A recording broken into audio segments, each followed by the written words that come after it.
में वो कौन सा बीज को ले आएंगे? अच्छा बीज ले आएंगे, परंतु जंगली बीज को क्या करेंगे? जला दिया जाता है। उसी प्रकार से परमेश्वर का बीज है जो आज बोया जा रहा है। अंत के दिनों में कटाई होगी और कटाई होने के बाद न्याय होगा और वही परमेश्वर के राज्य में जाएगा, स्वर्ग में जाएगा, जो अविनाशी बीज के द्वारा तैयार हुआ होगा, जिसके हृदय में अविनाशी बीज होगा। आमेन। पहला कुरिन्थियों की पुस्तक 3 अध्याय और उसका 6 से 9 तक पढ़ेंगे। यहाँ पे लिखा हुआ है जी, यहाँ पास लिखा है, हाँ, मैंने लगाया, अपुल्लोस ने सींचा, परंतु परमेश्वर ने बढ़ाया।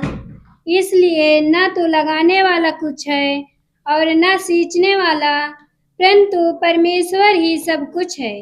जो बढ़ाने वाला है, लगाने वाला और सींचने वाला दोनों एक हैं, परंतु हर एक व्यक्ति अपने ही परिश्रम के अनुसार अपनी ही मजदूरी पाएगा।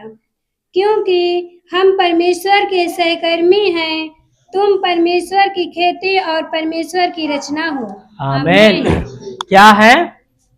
हम सब क्या हैं? परमेश्वर की खेती और परमेश्वर की ही रचना है। हम देखते हैं एक पेड़ को तैयार करने के लिए हम भौतिक बीज बोते हैं, तब वो क्या होता है? पेड़। हम अपने खेत में एक भौतिक बीज को बोते हैं, फिर हम पेड़ को क्या करते हैं? और हम सब जो आज परमेश्वर के वचन को सुनने के लिए बैठे हैं, हम सब परमेश्वर में क्या है? उसकी क्या रचना है? भूल गए? अभी क्या पढ़ा गया? हम उसकी खेती हैं, उसकी रचना है। वो हमें क्या कर रहा है? तैयार कर रहा है। यदि हम अपने इच्छा से हम परमेश्वर की इच्छा को बता करके परमेश्वर में चलेंगे तो हम कभी परमेश्वर के राज्य में नहीं प्रवेश कर पाएंगे। परंतु हमें परमेश्वर तक पहुंचने के लिए, स्वर्ग में जाने के लिए परमेश्वर की इच्छाओं को जानना होगा। तो एक जो पेड़ है वो भौतिक बीज से तैयार हो रहा है, तो हमें परमेश्वर के राज्य में प्रवेश करने के लिए भी बीज चाहिए। कौन सा बीज है जो हमें परमेश्वर के राज्य में पहुंचा सकता है? वो परमेश्वर का सत्य का वचन है। वचन क्या है? बीज है। तो हमारे हृदय में क्या होगा? जब परमेश्वर का वचन होगा, मतलब वचन का मतलब क्या है? बीज है, तो वो तैयार होगा। अभी हम लोगों ने देखा कि सरसों का बीज भूमि में गाड़ा जाता है, फिर वो बड़ा होता है, फिर उसमें डालियां निकलती है, फिर उसमें क्या होती? पत्तियां निकलती है ना? और फिर उसमें पंछियां भी आकर के बैठती हैं, फिर इसके बाद उसमें फल भी लगते हैं। इस प्रकार से हम लोगों ने देखा। तो हमारा हृदय क्या है? परमेश्वर की खेती है, जिसमें परमेश्वर क्या कर रहा है? अपना बीज बो रहे हैं। और ये हृदय में यदि परमेश्वर का बीज को हम निकाल करके फेंक दे और शैतान का बीज इसमें डाल ले, तो परमेश्वर का बीज इसमें तैयार हो पाएगा क्या? एक परमेश्वर का वो पेड़ तैयार हो पाएगा? किसका? शैतान का बीज तैयार होगा। तो जो शैतान का बीज हमारे हृदय में तैयार होकर के बड़ा होगा, तो वो हमें कहां ले जाएगा?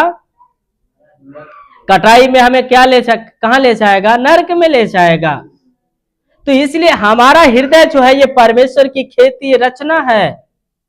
हम अभी बाइबल में देखें, उसी प्रकार से आज क्या है? परमेश्वर का बीज हमारे हृदय में डाला जा रहा है। परमेश्वर चाहते हैं कि हम अविनाशी बीज को अपने हृदय में तैयार करें, और जब यह अविनाशी बीज हमारे हृदय में तैयार होगा, तो हम जब कटाई होगी तो हम परमेश्वर के खत्ते में यानी स्वर्ग में जाएंगे।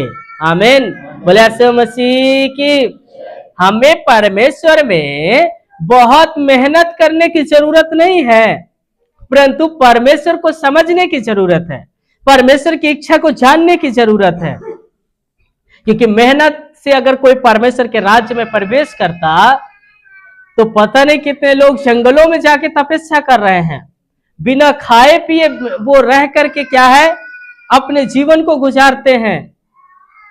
अगर स्वर्ग में जाने की बात होती तो हमसे पहले वो लोग स्वर्ग में पहुंच गए होते, जो फुटपाथ पे बैठे हुए होते हैं, जो जंगलों में तपस्या कर रहे होते हैं। परंतु जिस हृदय में परमेश्वर का बीज पड़ेगा, समझ रहे हैं, नींद आ रही क्या? जिस हृदय में परमेश्वर का बीज बढ़ेगा वही परमेश्वर के खत्ते में जाएगा, यानी स्वर्ग में जाएगा।